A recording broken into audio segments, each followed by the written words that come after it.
तो स्पीच में ना अब हम दूसरा पार्ट पढ़ेंगे। इसमें हमें सीखना है, वो पार्ट 1 था पहला वाला, ये पार्ट 2 है। इसमें हम सीखेंगे जैसे इंट्रोगेटिव सेंटेंस होते हैं ना, उसका स्पीच यानी डायरेक्ट से इनडायरेक्ट कैसे बनाते हैं। तो पर्सनवाचक वाक्यों का हम डायरेक्ट से इनडायरेक्ट में स्पीच कैसे बनाते हैं। तो एग्जांपल के लिए मैंने ले लिया कि she said to her servant, उसने अपने नौकर से कहा, is tea ready for me, क्या मेरे लिए चाय तैयार है। तो देखोगे ना यहाँ ध्यान से, तो ये क्वेश्चन मार्क लगा हुआ है। तो अब यहाँ पे जो ये नौकर से ना सवाल पूछ रही है, प्रश्न पूछ रही है, ठीक है। तो यदि वाक्य में प्रश्न पूछने का काम किया जाए तो इसे इंट्रोगेटिव सेंटेंस में लिखते हैं। तो ये जो है ना आपका ये वाला पार्ट जिसे रिपोर्टेड स्पीच कहते हैं। अगर इसमें हम प्रश्न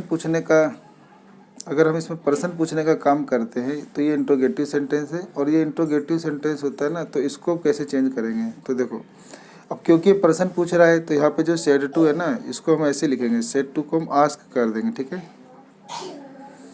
तो यहाँ पे लिखेंगे कि she said to her servant, तो हो जाएगा सी आस्क हर सर्वेंट, यानी उसने प्रश्न मतलब पूछा है ना कुछ इससे, इसलिए हमने सेड टू को हम आस्क में चेंज करेंगे, पहला चेंज, ठीक है। अब यहाँ पे देखोगे तो जो इज है ना, ये आपका हेल्पिंग वर्ब है। ये हेल्पिंग वर्ब यानी ऑक्सिलरी वर्ब है, इससे हम प्रश्न पूछ रहे हैं, ठीक है। एक होता है WH वर्ड जिससे प्रश्न पूछा जाता है, एक होता है हेल्पिंग या ऑक्सिलरी वर्ब। तो ये ऑक्सिलरी वर्ब से प्रश्न पूछ रहे हैं। अगर यहाँ पे हम ऑक्सिलरी वर्ब से प्रश्न पूछ रहे हैं ना, तो हम यहाँ पे कंजक्शन इफ या वेदर यूज करेंगे, ठीक है। तो इफ या वेदर इन दोनों में से कोई एक यूज होता है, तो हम इफ यूज करते हैं ज़्यादातर, ठीक है। तो इसके बाद ना जो भी सेंटेंस लिखे जाते हैं ना, वो असर्टिव सेंटेंस हो जाते हैं। और असर्टिव सेंटेंस का मतलब है पहले सब्जेक्ट आएगा, फिर आपका कोई हेल्पिंग वर्ब होगा तो वो आएगा, या वर्ब मेन वर्ब आएगा, और फिर ऐसे चलेगा, ठीक है। तो यहाँ पे जो टी है ना, ये हमारा सब्जेक्ट है, तो ये हमारा टी जो है ना यही रहेगा। तो कह रहा है कि टी यहाँ पे जो इज है ना, ये हेल्पिंग वर्ब है और ये हमारा सब्जेक्ट था। अब ये जो असर्टिव सेंटेंस बदलेंगे तो सब्जेक्ट पहले आ गया टी, और जो हेल्पिंग वर्ब है ना ये पीछे आ जाएगा, और ये पीछे आके यहाँ पे इज लिख देंगे। लेकिन यहाँ पे जो टेंस है ना, ये पास्ट में, ये रिपोर्टेड वर्ब क्या है, पास्ट में। तो बताया था कि जब रिपोर्टेड वर्ब पास्ट में दिया रहता है ना, तो आगे का टेंस चेंज हो जाता है। तो ये आपका इज था ना, ये चेंज हो जाएगा पास्ट में, तो वाज हो जाएगा, ठीक है। तो द टी वॉज, अब ये रेडी वर्ड ऐसे ही रहेगा, ready for me first person है, ये प्रोनाउन होता है, तो ये फर्स्ट पर्सन का प्रोनाउन है, तो सब्जेक्ट के अनुसार चेंज होगा। तो सी के लिए यहाँ पे हर यूज होगा, ठीक है। और यहाँ फुल स्टॉप पे खत्म होगा, ठीक है। तो हमने क्या क्या चेंज किया,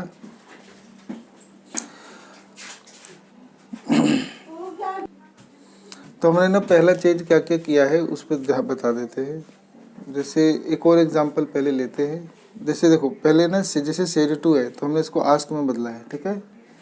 तो पहला चेंज ये हुआ है। दूसरा चेंज देखो, हमने यहाँ पे कंजक्शन इफ़ या वेदर दोनों में से कोई एक यूज करना है।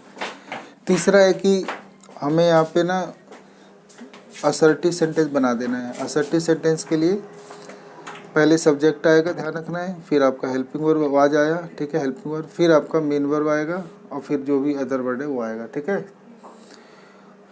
इसमें फिर आपको ना क्या करना था, वही प्रोनाउन बदलना था। फिर वही तीसरा चीज़ प्रोनाउन बदलना है।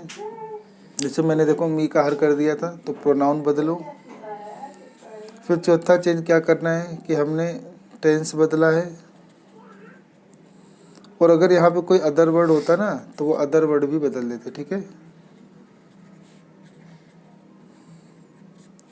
अच्छा, यहाँ पे ना हेल्पिंग वर्ड था ना, इसलिए इफ या वेदर आया। अगर यहाँ पे कोई WH वर्ड होता ना, WH वर्ड, तो हम यहाँ पे ना इफ या वेदर की जगह वही WH वर्ड लिख देते, ठीक है। अब इसके लिए एक एग्जांपल लेते हैं। इसके लिए एग्जांपल लेते हैं, जैसे कि she said to her his mother, her mother, she said to her mother, why have you not washed my school dress. देखो, ये अपने मम्मी से पूछ रही है कि तुमने मेरी ड्रेस क्यों नहीं धोई। तो यहाँ पे ना देखो, जो अब ये पर्सन पूछ रही है, क्वेश्चन मार्क से पता चलेगा कि पर्सन पूछ रही है। तो यहाँ पे सेड टू का क्या हो जाएगा, आस्क हो जाएगा। तो सी आस्क्ड हर मदर अब यहाँ पे WH वर्ड है ना कंजक्शन, मतलब ये इंट्रोगेटिव सेंटेंस WH वर्ड से शुरू हो रहा है तो कंजक्शन के लिए यही यूज होगा। अब यहाँ पे इफ़ या वेदर नहीं आएगा, इफ़ या वेदर तभी आएगा जब यहाँ पे हेल्पिंग वर्ब दिया रहेगा। ठीक है, हेल्पिंग वर्ब कौन कौन से होते हैं? Is, am, are, was, were, do, does, did, has, have, had, will, would, can, could, shall, should, may, might, must, ये सब आपके हेल्पिंग वर्ब होते हैं। तो इनसे अगर आएगा तो इफ़ या वेदर, और अब WH वर्ड आएगा तो यहाँ पे कंजक्शन या WH वर्ड ही बन जाएगा खुद। तो यहाँ पे लिख देंगे वाई, ठीक है ना, वाई। अब वाई के बाद में आपका पहले सब्जेक्ट आएगा तो यू क्या है? सेकंड पर्सन, ऑब्जेक्ट के अनुसार चेंज होगा, है ना। तो ऑब्जेक्ट के अनुसार यहाँ पे क्या है? मम्मी है, मम्मी के लिए हर यूज होगा, सॉरी सी, कि वाई सी।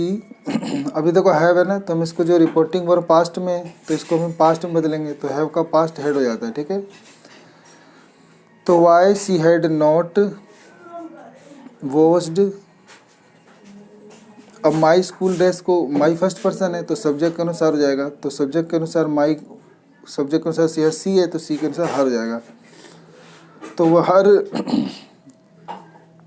स्कूल ड्रेस ऐसे चेंज होगा और फुल स्टॉप पे ख़त्म होगा। तो ध्यान रहे ये जो क्वेश्चन मार्क है ना, ये फुल स्टॉप पे ख़त्म होगा। तो कितने चेंज किए? सेट टू को हमने आस में बदला 1, कंजक्शन हमने यही WH वर्ड यूज़ करा 2, फिर हमने ये प्रोनाउन को बदला 3, टेंस को बदला 4, अदर वर्ड होते वो बदलते 5, और आखिरी में हमें फुल स्टॉप लगाना है, ठीक है। तो ध्यान रहे आखिरी में हमें फुल स्टॉप लगाना है, प्रश्न चिन्ह को हटा के आखिरी में हमें फुल स्टॉप लगाना है, और सारे जो चेंज हम करते आ रहे हैं वही चेंज करना है, ठीक है। और WH वर्ड में कौन कौन से वर्ड होते हैं? Who, whose, whom, when, where, which, why, what, how, ये सब आपके WH वर्ड होते हैं। तो यही यहाँ पे कंजक्शन बन जाते हैं। चल देखो, अब हम अगला पढ़ने जा रहे हैं इम्पेरेटिव सेंटेंस, इसे आदेशात्मक वाक्य कहते हैं। तो इसका एक एग्जांपल लेते हैं। The teacher said to Sangeeta, teacher ने संगीता से कहा stand up on the bench. अब देखो टीचर ने संगीता से पूछा stand up on the bench. तो देखो यहाँ पे जो स्टैंड अप वर्ड है ना, ये सीधा वर्ब से शुरू हो रहा है। तो इम्पेरेटिव सेंटेंस जो होते हैं ना, ये सीधा वर्ब से शुरू होते हैं। इसके अंदर जो सब्जेक्ट होता है ना, वो यू होता है, सुनने वाला। तो यू ना मतलब छुपा रहता है। तो आदेशात्मक वाक्य वो होते हैं ना जिस सेंटेंस में ऑर्डर देने का काम हो। देखो यहाँ ऑर्डर दे रहा है ना टीचर संगीता को stand up on the bench, या कमांड दे रहा है। तो ऑर्डर देना, कमांड देना, या फिर कभी कभी रिक्वेस्ट करना, या किसी को एडवाइस देना, ऐसे भाव के लिए ना हम इम्पेरेटिव सेंटेंस का यूज़ करते हैं। इसमें जो ये सेट टू होता है ना, इसको हम भाव के अनुसार चेंज करते हैं। अब जैसे यहाँ ऑर्डर दे रहा है तो हम यूँ बदलेंगे द टीचर सेड टू को हम बदलेंगे ऑर्डर्ड, ठीक है। द टीचर ऑर्डर्ड संगीता, तो टीचर ने संगीता को ऑर्डर किया। और यहाँ पे जो कंजक्शन हम यूज करेंगे इनको जोड़ने के लिए, तो यहाँ पे कंजक्शन यहाँ पे टू यूज होता है, ठीक है। तो the teacher said to Sangeeta to, ठीक है ना, टू यूज होता है। टू के बाद ये सेम रहेगा stand up on the bench, इसका कोई टेंस चेंज नहीं होता है। तो इम्पेरेटिव सेंटेंस में जो ये सेड टू है ना, इसे भाव के अनुसार ऑर्डर्ड में, या रिक्वेस्टेड में, या फिर एडवाइज्ड में, या सजेस्टेड में ऐसे यूज होता है, ठीक है। जब आदेश देने का ऑर्डर होगा तो ऑर्डर लिख देना। जब किसी को हम शिक्षा या परामर्श दे रहे हों तो एडवाइस लिख देना, और जब हम किसी से प्रार्थना कर रहे हों तो तुम रिक्वेस्टेड लिख देना, ठीक है। और फिर यहाँ पे कंजक्शन हमें दैट यूज करना है, याद रहे। और अगर कहीं पे नेगेटिव वर्ड आ रहा हो, यहाँ नेगेटिव वर्ड, तो टू की जगह नोट टू लगा देना है, ठीक है। जैसे कहीं पे नेगेटिव आ रहा होगा तो वहाँ नोट टू लग जाएगा।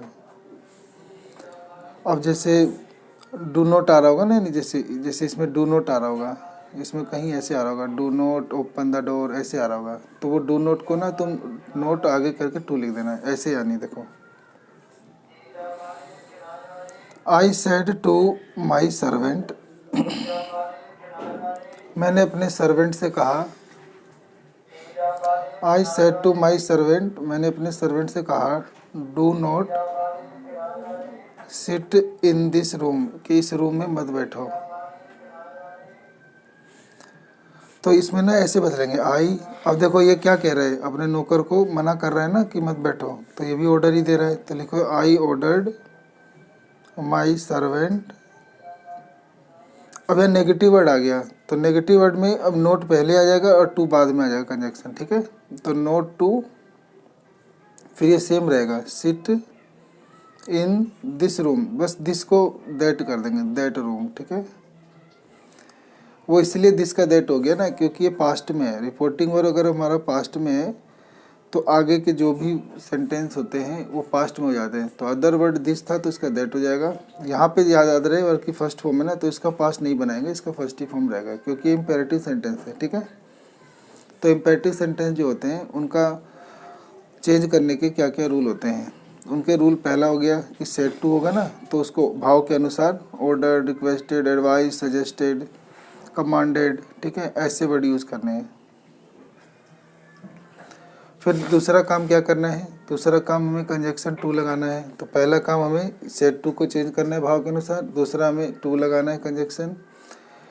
तीसरा है कि यहाँ पे वर्ड की फर्स्ट फॉर्म है ना, तो इसको चेंज नहीं करना है, ये सेम रहने देना है। अगर कोई अदर वर्ड हो तो वो चेंज करना है और आखिरी में ना फुल स्टॉप लगाना है, ठीक है। तो देखो यहाँ पे लिखा है सेंटेंस बिगिनिंग विद लेट।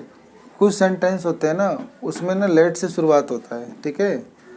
तो ये जो लेट होता है ना ये सुझाव को व्यक्त करता है, ठीक है। यानी लेट क्या बताता है, सुझाव, सुझाव को बताता है। ये सुझाव माने प्रपोजल बताता है, ये प्रस्ताव या सुझाव।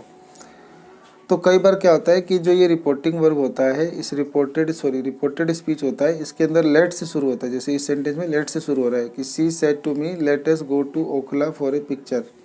तो इसको अगर हम डायरेक्ट से जब इनडायरेक्ट बदलेंगे तो क्या रूल होता है, ठीक है। तो पहले तो जैसे ये सेड टू है तो लिखेंगे सी, ये जो सेड टू है ना इसको प्रपोज टू में चेंज करते हैं, सी प्रपोज टू, या तो प्रपोज टू में चेंज करो या सजेस्टेड में यूज करो, ठीक है। या तो प्रपोज टू या सजेस्टेड टू, ठीक है, ये दो में से कोई एक यूज कर लो। और कभी सलाह देने का भाव लग रहा होगा तो रिक्वेस्टेड भी यूज कर सकते हो, ठीक है। और अगर ऑर्डर देने का लग रहा होगा तो ऑर्डर्ड भी यूज कर सकते हो, ठीक है। ऑर्डर्ड, समझ गए।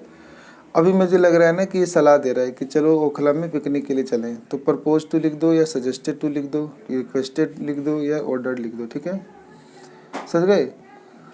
अच्छा, ऑर्डर्ड या रिक्वेस्टेड के बाद टू नहीं लगाओगे, लेकिन प्रपोज्ड या सजेस्ट के बाद टू लगा लोगे, ठीक है, ये ध्यान रखना है, ठीक है। सॉरी, सजेस्टेड के बाद भी टू नहीं लगाओगे, सिर्फ प्रपोज के साथ ही टू लगाओगे। सजेस्टेड को सिर्फ सजेस्टेड ही लिखोगे, ठीक है, टू नहीं लगाओगे, इसके आगे यानी टू नहीं लगाते।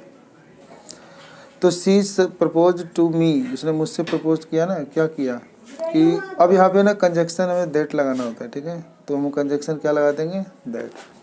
और ये जो लेटस होता है ना, तो लेटस में कहीं पे अस है तो यानी हमें कह रहा है, तो हमें के लिए वी यूज़ करना है यहाँ, ठीक है।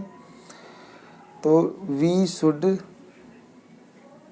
Should go to Okhla for a picnic. तो एक तो ये तरीका होता है, नहीं तो एक और तरीका होता है, she proposed to me to go to Okhla for a picnic. देखो दो तरीका होता है बनाने का। जैसे ये लेटस होता है, इसको हटा के ना हम दैट लगाएंगे कंजक्शन, ठीक है। दैट के बाद हमें ना एक यहाँ पे लगाना पड़ता है इसके अनुसार, ठीक है। जैसे यहाँ पे अस लिखा है तो यहाँ वी लिखना पड़ेगा, यहाँ पे लेट देम लिखा होता तो दे हो जाता, ठीक है। तो एक सब्जेक्ट आ गया, सब्जेक्ट के बाद हमें यहाँ शुड यूज़ करना है, शुड के बाद वर्ब की फर्स्ट फॉर्म यूज़ करना है, और फिर आगे जो है ना ये सारा सेम रहेगा, go to Okhla for a picnic, ये सब सेम रहेगा। एक तो ये तरीका होता है। दूसरा तरीका होता है सी प्रपोज मी टू गो, देखो सिर्फ टू लगा देंगे कंजक्शन और ये लेटर्स को छोड़ देंगे, ठीक है, छोड़ के सारा सेम लिख देंगे, go to Okhla for a picnic, ऐसे लिख देंगे, समझ गए। और फुल स्टॉप पे बंद कर देंगे। दोनों पे फुल स्टॉप पे बंद होगा। तो दोनों में क्या अंतर है कि यहाँ पे जब दैट लगाओगे तो शुड यूज़ करना पड़ेगा, और यहाँ पे अगर तुम दैट और शुड यूज ही नहीं कर रहे हो तो सीधा तुम्हें टू यूज़ करना है और ऐसे कर देना है, ठीक है। तो ये तरीका होता है, समझ गए। और इसमें एक और तरीका होता है, जैसे एक दूसरा एग्जांपल लेते हैं।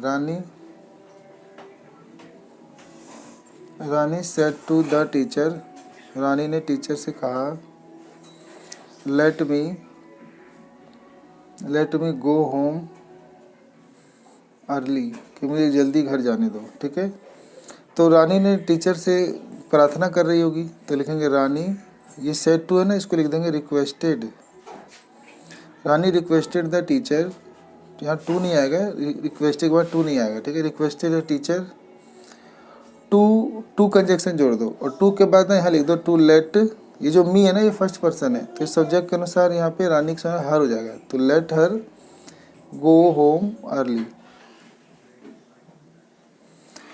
तो एक तो ये तरीका होता है। तो जो ये लेट है ना लेट को लेट ही रहने दो, ठीक है। बस इन्वर्टेड कोमा को हटा के यहाँ पे कंजक्शन टू लगा दो और इसका लेट रहने दो, और ये सारा सेंटेंस सेम रहने दो। बस यहाँ पे प्रोनाउन मी था तो उसको सब्जेक्ट के अनुसार चेंज कर देंगे, तो सब्जेक्ट लड़की है तो इसलिए हर हो गया, लड़का होता तो हिज हो जाता, ठीक है, हिम हो जाता, सॉरी लड़का होता तो हिम हो जाता। चलो देखो, एक होता है एक्सक्लेमेटरी विस्मय विबोधक वाक्य, और एक होता है ऑप्टेटिव सेंटेंस यानी इच्छात्मक वाक्य। तो एक होता है एक्सक्लेमेटरी और ऑप्टेटिव सेंटेंस, इसके डायरेक्ट से इनडायरेक्ट में कैसे बदलते हैं। तो ये जो रिपोर्टिंग वर्ब होता है ना, तो रिपोर्टिंग वर्ब के भाव के अनुसार चेंज करते हैं, ठीक है, रिपोर्टिंग वर्ब के भाव के अनुसार। अब मान लो यहाँ पे कुछ भाव आ रहा होगा, जैसे खुशी का भाव आएगा, तो हम इसमें कुछ ऐसे वर्ड लिखे रहते हैं, यहाँ पे अलास, हुर्रा, ऐसे ऐसे वर्ड लिखे रहते हैं। तो यहाँ पे ना इन वर्ड को हम हटा देते हैं और भाव के अनुसार ऐसे लिख देते हैं। तो भाव के अनुसार ऐसे लिख देते हैं एक्सक्लेम्ड, ठीक है ना, एक्सक्लेम विद, मान लो खुशी का भाव होगा तो एक्सक्लेम विद जॉय लिख दोगे, ठीक है।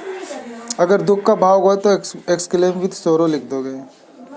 अगर हैरानी का भाव होगा तो एक्सक्लेम्ड विद सरप्राइज लिख दोगे।